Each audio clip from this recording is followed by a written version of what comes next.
what I'd like to do as an ultimate pleasure today is introduce to you somebody who gets it.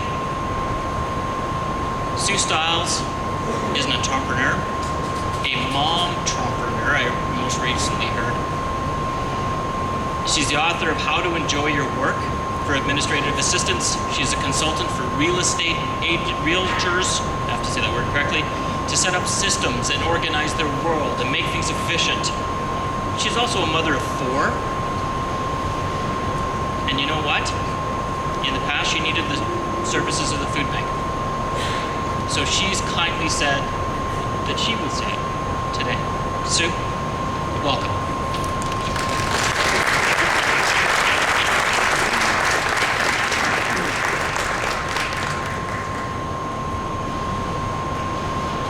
Hello.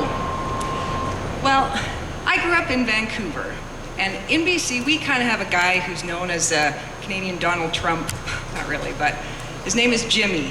And I wonder if any of you are familiar with the enterprise of Jimmy Pattison. It would seriously take me my whole 5 minutes just to go over the awards and achievements that he's had throughout his life. But today what I felt to share was something about Jimmy's mother.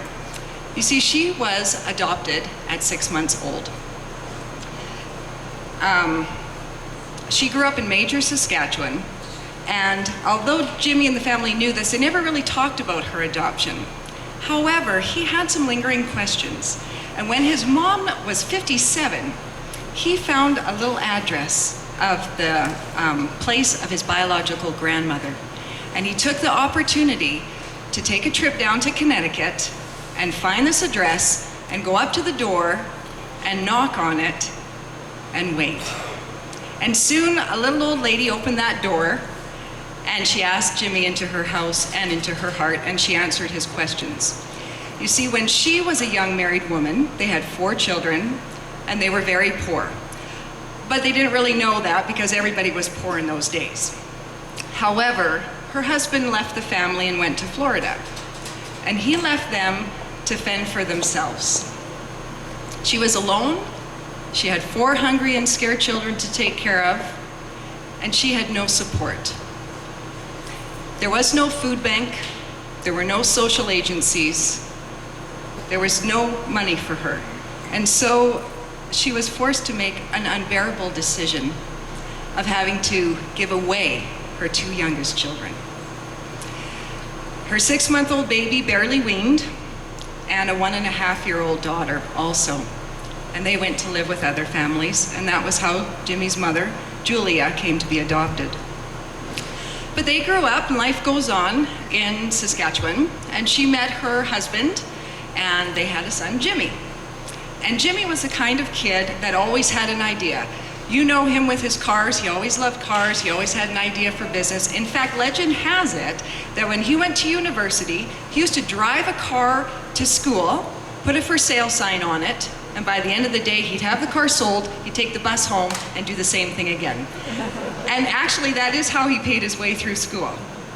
Well, after he'd been working for a few years, his first opportunity came up to buy a used car dealership. But he had no money, and he really had very little equity, so he needed a $40,000 loan from the bank. So he went down, filled out his paperwork, sent it in for an application, and a few days later, found out he was rejected. Not to give up, he went down again and talked to the manager. They filled out some paperwork together, reworked some numbers, sent in his application, and the second time, he was also rejected. But the manager saw something in Jimmy. He saw a hope and something of promise. And he said, you know, Jimmy, maybe if you come down, we could go together, we could apply together, you could make your case. And Jimmy said, for sure. So they went down together. He shared his idea, asked for the loan, and a few days later was finally accepted. And in this story, Jimmy learned a lesson we can all benefit from. And in fact, to this day, after all of these years of everything he's done, he still gives credit to that bank manager as a reason he was able to become so successful. And the lesson that Jimmy learned is you can't do anything alone. When you're alone, you lose opportunity, you lose hope, and sometimes you lose precious life like his grandmother. But when you have the support, you have hope.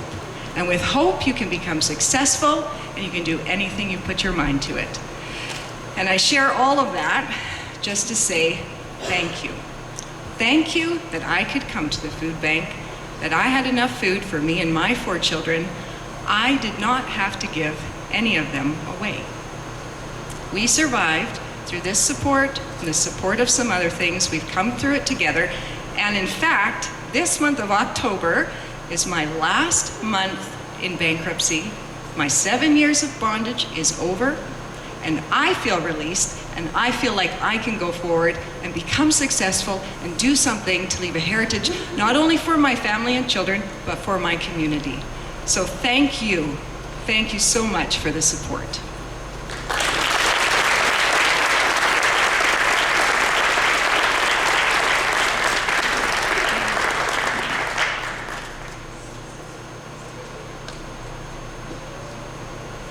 Sorry, I don't know what to say.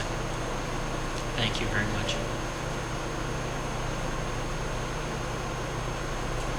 I have a bunch of words on my page here, but I think the best thing that we can do is celebrate the results of having a fabulous community. Today we celebrate you. Today we celebrate the people of Calgary. And today we celebrate that it works.